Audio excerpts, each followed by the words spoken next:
Welcome to a world where Call of Duty isn't new, and even a newcomer to the series has likely been playing since at least 2015. If somebody was 10 years old when Call of Duty Ghosts came out and that was their first Call of Duty game, yeah, they're old enough to vote now. Call of Duty used to be a novelty, but after releasing about 14 games since 2007, people are used to the style, the tricks, the metas, the flow, pretty much everything. You get it. Now, if that world isn't scary enough, may I also welcome you to a world where tip videos, pub stompers, esports, and talented livestream personalities have been around and prevalent for over 10 years. These worlds have created a new context around an old product, an old experience. That can be hard for a lot of people to accept, but I'm sorry to say that it's real and you simply just can't avoid it. None of this is to mention the culture around gaming and how widespread it's become in general. So you know what, let's mention that. Gaming nowadays, compared to when I was growing up, isn't something you get made fun of for doing.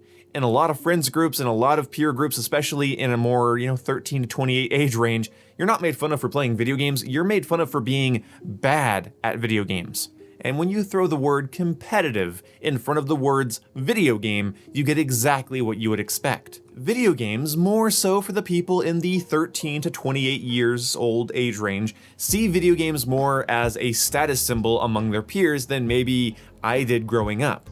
Another way to look at it is that when the novelty fades, people simply aren't as excited to just play games as they are to do well and win in games. Essentially, you're used to the product, you're used to the experience, now you want to excel at it. If you've been skateboarding for 5 years and you're okay, maybe after 5 years, you start getting bored unless you learn a few new tricks. And I feel like that's a really good analogy for what we're seeing in Call of Duty at the moment. Just the novelty of knowing a few chords on your favorite instrument, or being able to skateboard relatively well, or be able to have an average game of COD, whatever it might be, that fades just naturally. That's how things go. There's always that little bit of more that we require. I mean, humans would have died out as a species if we were always just automatically content with our mediocrity. Obviously, everybody has different priorities and goals and interests, so not everybody wants to be a pro gamer. Even somebody who plays Call of Duty might not give a shit if they're good at it, they just enjoy it to blow off steam. But more often than not, people that have been playing video games for a long time are going to be a lot less content with playing poorly when they have so many years sunk into the activity. When Xbox Live was new and playing games with and against friends was a new concept, it made sense to not worry yourself so much with mastery. But over a decade and hundreds of matches and games and experiences later and multiple consoles later, you might want more out of the experience than just the experience itself. I'm still working out these ideas, and I'm obviously not trying to generalize. I'm just saying more often than not, this is going to be more likely the case than it was even when I was growing up. I'm 23, I'm still basically a fetus, and this has changed so much in my lifetime. My early pubescent years were spent playing games like Call of Duty 2, 3, and 4, World at War, Modern Warfare 2, Black Ops 1. I was at the start of these franchises and what we know today as modern Call of Duty. Even though I was born in 1998, I experienced the start of things like Halo. I was playing Halo CE on my dad's computer and my friend's laptop. We were playing Halo 2 on my buddy's dad's Xbox. Now, because of my age, I didn't always get to play these games at launch, but I for sure was playing them during their relevancy. I mean, playing Halo CE before Halo 3 came out, in my opinion, means that I was playing CE when it was still relevant. And so many people are coming in now, so many younger people are coming in now, that these franchises have had long, rich histories. It's an interesting thing to think about. My friend would let me borrow his Medal of Honor games, and we would play them on my sister's PlayStation 2. It was a shit ton of fun, and I will always hold those memories very dear. Not only were these franchises still basically in their infancy, gaming culture in and of itself had not matured yet, and I still don't think it has fully. But the context has changed. Again, entire communities and friend groups have been created through the shared appreciation and experiences surrounding video games. So again, when you start mixing in competitiveness, today, you're going to have a different experience than you did 10, 15 years ago. I also want to point out I'm trying very hard to properly pronounce my words because I bit my cheek before trying to record this, so I think I'm doing great, all things considering. When you're introduced to something for the first time and it's new, and everything about it is novel, You have never experienced it before.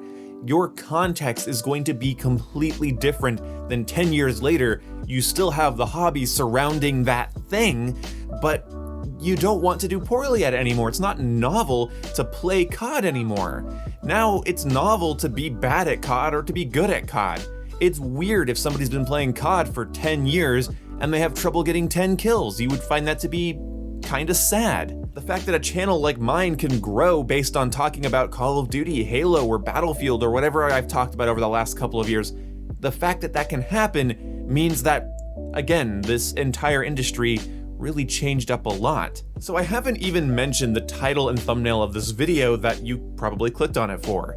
Has Call of Duty gotten too toxic and too sweaty? And the answer is no more than any other competitive shooter out there. Call of Duty's the most well-known, Call of Duty's the best-selling, Call of Duty's multi-platform, Call of Duty's cross-platform. Call of Duty definitely has a big reach, and it's sort of easy to pick up, hard to master gameplay makes it mass applicable for most people.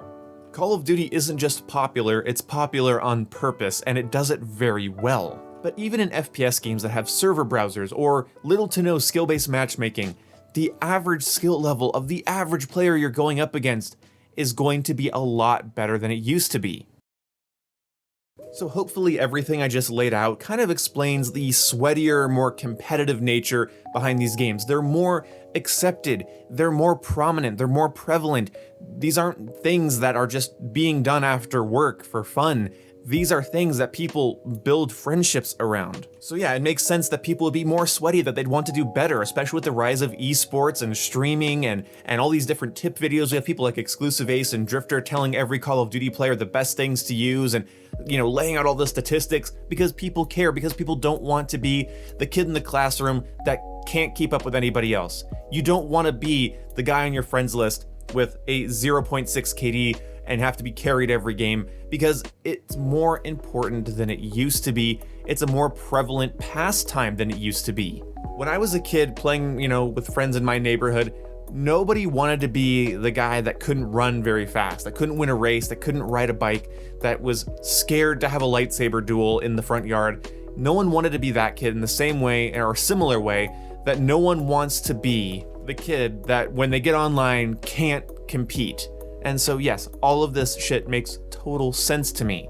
I'm not saying all of the ramifications behind this are going to be positive, and I do think kids should have to do more, you know, in-person social interacting than just playing Fortnite with their friends when they get home from school, but that's a whole different video. But the toxicity! Oh my lord, what about the toxicity? We are over 7 minutes into this video and I haven't mentioned toxicity. I don't care about toxicity. I don't expect everybody to be as nice as possible. I don't expect everybody to want to make your experience better, especially if they're on the opposite team in a video game. Like if you meet up with a random and they're on the opposite team from you, yeah, they can be toxic and you should complain about it because it's frustrating, but who cares? What are you gonna do?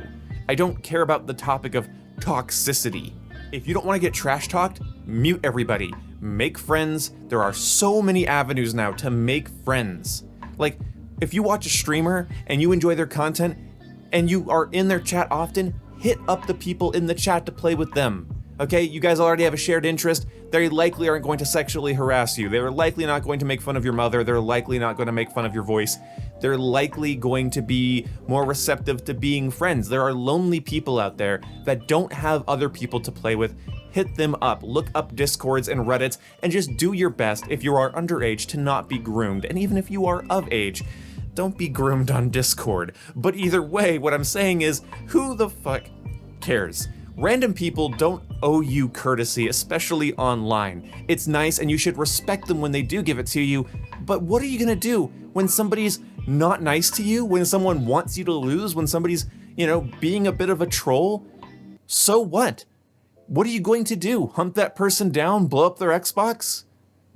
Kill their family in front of them? What's your goal? How are you going to really make a difference in that person's life? When I used to troll in online games and I used to make things harder for random people just to hear them scream at me, it's when I was insecure and I had a lot going on in my life. My dad was in the hospital and things were just rough, and it made me happy that I could like kind of go shove my fist up somebody else's ass because I felt like life was doing that to me, and that just was such an important thing for me to be able to do as a kid. Did I make people's evenings less fun in those matches that I was in and I was being a troll? Yeah, but like, I was going through some shit, and I don't regret it as much as I just think it's really embarrassing. It should go without saying, be better than I was, okay? But for the most part, it's no harm, no foul. Unless somebody starts stalking your Instagram and harassing you and messaging your friends and just being a cyberbully, like, I don't care. Toxicity is also this really vague term that people throw around a lot, like trash talking is supposed to be toxic. I'm sorry, I don't consider trash talking to be toxic. You are playing, especially when you're playing a rated M game online. You're gonna dip your feet into that much testosterone, and you're going to then, be upset when somebody calls you a mean word? When somebody makes fun of you for doing poorly? That person doesn't know you and you don't know them. Just mute them and move on. I'm not one of those people that believes that everybody who has a complaint about people's behavior is some sort of liberal snowflake, but complaining about toxicity in general is just a weak thing to do. Make fun of the person, complain about a person, vent your frustrations, but you don't need to take action, and I think that's an important thing about maturing. You realize that while some things are really worth ranting and venting and complaining about or making fun of, they don't require action. They don't require bannings and account terminations. They don't require that because you can move on with your life, and that's okay.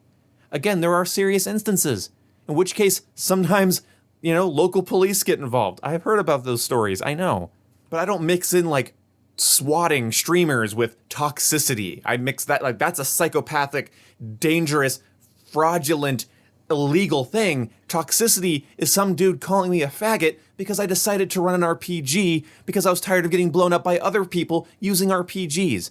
I don't care about that. The people that white knight about how nice they are, it looks like I actually do have a lot to say about this subject, but the people that white knight about how nice they are when they play online games with strangers, they make me scratch my head. Like, yeah, you shouldn't be an absolute cock to people, and it's nice to, be considerate. I totally agree, but who cares? That's my end-all opinion, is who cares? I don't care if you're mean to me or if you're nice to me. If we're not friends, if we're not gonna hit it off, if we're not gonna have an experience with each other after these matches, after this single match, I don't care. Like, it might be nice or unpleasant in the moment, but overall, I don't care. So when it comes to the topic of toxicity, oh well. Sweatiness? Yeah, it's frustrating because, you just sometimes want to relax. And skill-based matchmaking and the average skill level of the average player going up more and more and the average noob playing longer than the average noob did back in the day, like, yeah, that can impede my ability to have fun and to goof around, but at the end of the day, it's a competition. Loading into competitions for a zen-like state is a dumb idea, and luckily, since gaming's gotten so big, it's okay to just go play a single-player game. Sometimes you just load up a Minecraft survival world by yourself. You go play Subnautica, go play Fallout, go play Red Dead. You don't need to play Call of Duty competitive multiplayer in order to relax, okay? There are other options, and if all you want to play is COD, so this is an unacceptable opinion, then I'm sorry, but my opinion is too bad. If the only thing that you are able to do with yourself is to play competitive online games, then, well, you're not gonna find a lot of relaxation, especially as these become more of the norm. Again, when I was a kid, it was plastic lightsaber duels and who can run the fastest and who is more accurate with an airsoft gun. Now, part of that, hopefully it's part of that and doesn't just take all of it over, but part of that is who has the most wins in Fortnite, who has the best KD in Call of Duty. That's an important thing to some people. Anyway, I haven't recorded a rant this long in a while, and hopefully you guys get something out of it. So, yeah. Goodbye. I'll see you when I see you. Goodbye.